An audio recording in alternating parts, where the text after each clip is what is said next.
That's perfect. And I think it takes us right to our behavior section here, where we're talking about that deal coaching and how to do the right thing at the right time.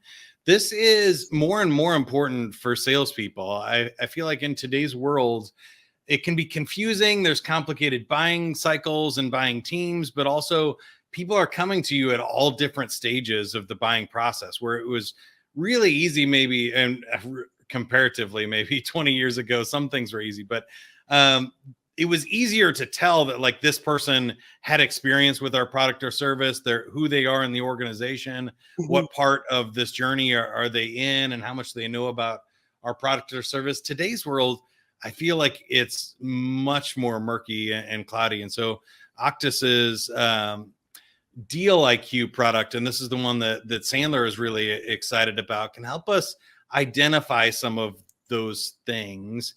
Mhm. But I guess what comes to mind for you, and how a sales leader or a salesperson can better identify how to do the right thing at the right time when there's all these moving pieces that are almost impossible to follow with just our human cognition. If we're not using some sort of CRM or Deal IQ to coach to these, it's going to get really messy, right? Yeah, just to simplify it, right? For you to win a game, you've got to understand the players. So you've got to have measurement that only focuses on measuring the things that reinforce you're winning the game. So you got to understand what about that person makes them right in the right position, knowing if they can run a certain play and do it at excellence in a consistent, time. And then to run the plays, you need intelligence about what the best next move is. So our talent Mhm. IQ gives you insight on the predictive talents and competencies so you can focus your time and energy. And then our deal IQ helps you know during those moments in time, during, you've learned this methodology, what excellence looks like, where are you in that journey, and what are you missing in terms of information, intelligence, or an action that you need to take if you're going to advance the deal. So really gives you insight to deal velocity and real clarity in your forecasting and accuracy and whether or not you're going to win and whether or not you're going to win on time. And if you're falling behind, what are some of the things you can do to increase your likelihood to win the deal? I love your metaphor because I think it also speaks to sales leadership, right? I'm a Chiefs fan and we're coming up on the Super Bowl as we're recording this. So like, you don't want Andy Reid trying to go run the play for Patrick Mahomes. That is not going to work very well, right? Right.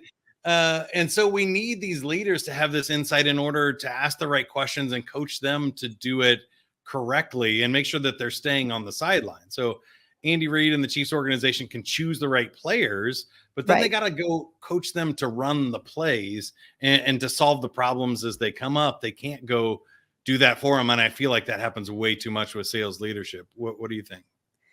Exactly. And I mean, you look at the best coaches in the world and they individualize. They really get in and they know that each person's motivated differently. They take different feedback differently. Like if one kid's got a lot of courage, you can be really direct. And if they don't, then you got to deal differently in giving them feedback. So when you're looking at coaching styles, you're going to look at which player can run the play in the way that you guys are trying to do it.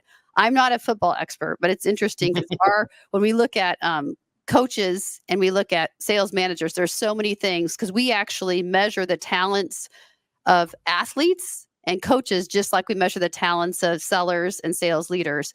And a lot of the things that are really important for a sales individual to be exceptional are important for an athlete to be exceptional. And we actually do work with Division I football organizations and do that kind of work for them as well. And it's just surprising, obviously competition shows up in both, right?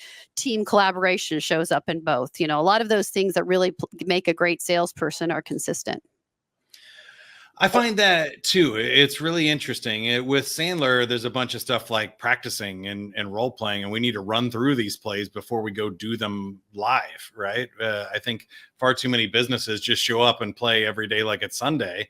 But no, you need to take some time during the week to get better at and work on these skill improvements, to create a game plan, to pre-call plan and learn more about your clients before you just go out there and make the call. What happens on the call is a result of all of those other things coming together.